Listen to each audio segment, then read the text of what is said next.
Hello and welcome to Rotted Reviews, and today I'm going to be taking a look at the 1995 Japanese movie Bloody Muscle Bodybuilder in Hell, otherwise known as Japanese Evil Dead. This was a request that was put out by patron Ben Grimm, who, if you were paying attention last month, he requested the Bollywood Evil Dead, and he's kind of continuing the international translation of this iconic classic series, now with this Japanese installment. Now, before I get into this review, I do want to just point out that if you've been digging my content, if you like my channel, please consider subscribing. It really does help me out a whole lot. And if you want to support me further, maybe check out my Patreon. We have Discord benefits, we have watch parties, there's all sorts of good stuff happening, and the lowest tier starts at $1 a month. Alright, with that self-plug out of the way, let's get into this film. Written by, directed by, and starring Shinichi Fukuzawa, this movie starts out by showing us a couple characters in a house that are, well, not having the nicest of interactions, soon to be followed up with a series of years later with the descendant of that couple,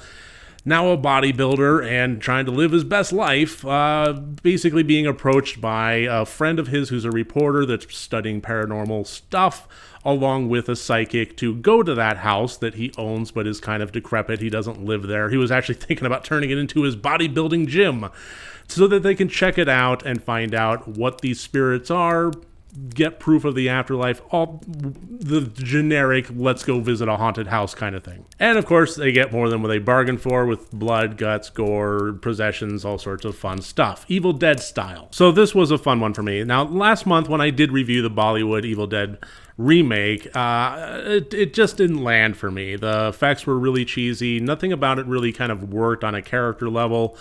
I don't know. I kind of felt like it was just a bit misguided, like it was a cheap knockoff that was really showing its cheapness. And this one, there's a lot of the same elements in play, but I don't know. I really dug it, and I think that it took me a little while to kind of realize what the real difference was. Now, this was actually a tough find. I did have to buy it on eBay for a DVD here because for the life of me, I couldn't find it streaming available VOD anywhere. But I'm still happy that I did because I'm really jazzed to have this as a physical copy. As far as what worked about it, again, it took me a little while to find the vocabulary for this one.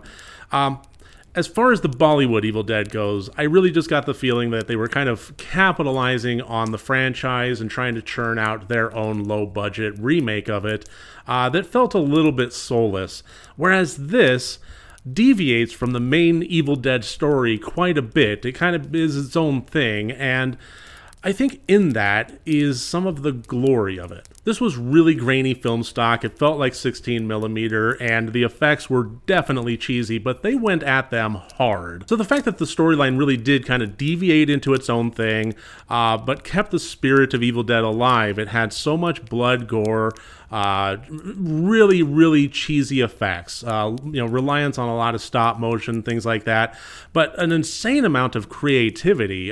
This is a great example of when I say that, just because you don't have much of a budget doesn't mean you can't really bring it. This movie absolutely brought it with an insane amount of cheesy creativity that was laugh out loud funny in places, but at the same time was also, damn, I don't know if I ever could have thought of that. That was actually pretty impressive just on a what Machiavellian mind could have drummed this up. And that's the point with why I think I love this movie, is because it felt like, as opposed to making a cheap knockoff reboot, I don't know, I just kind of pictured Shinichi Fukuzawa watching Evil Dead and then being inspired by it, as opposed to wanting to remake it. I felt like, the nature of the campy effects that was present in the Sam Raimi original was kind of a source of, we can do this too. Let's go rent a 16mm camera or dust off the one we have in our basement, something along those lines, and let's just go ahead and grab a small group of friends and put out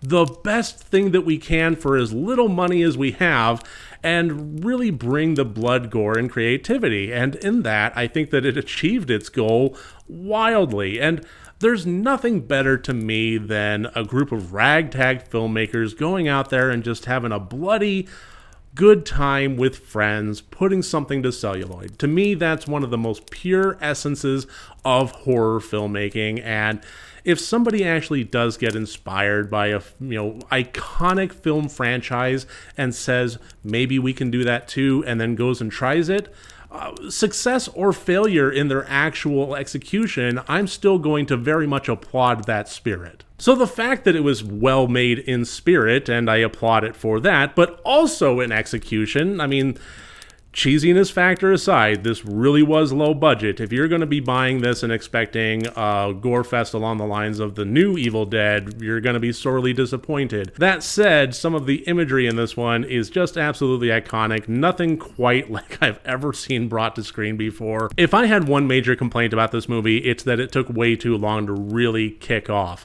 We're talking about a total runtime of about 62 minutes here, and I don't think it was until around 27 minutes that the mayhem really started. Everything leading up to that was just the characters interacting, talking about the house, going into the house, but, preceding the events that actually started. And to me, that was just way too long. It wasn't long, but it was the halfway mark of the runtime, just about, and to me, that was a bit long. But the remainder of the film more than made up for it. It's not a reason to avoid the movie, it's simply just me noting my complaints about it. So if you're like me and you do want to enjoy the efforts of small filmmakers going out and having a grand old time with friends and a camera and just making the most creative, bloody thing that they can, I cannot recommend Bloody Muscle Bodybuilder in Hell enough. I think it was a fantastic small watch that was just loads and loads of fun once it actually started in earnest. So thank you, Ben, for recommending this one to me. I'm looking forward to seeing what country's remake of Evil Dead you're going to recommend next month, but we'll just find out on that. And thank you for joining me here. I hope you enjoyed this video. If you did, again, please like and subscribe. Really does help. Remember, next time you want to watch a horror movie, first make sure that it's good and rotted.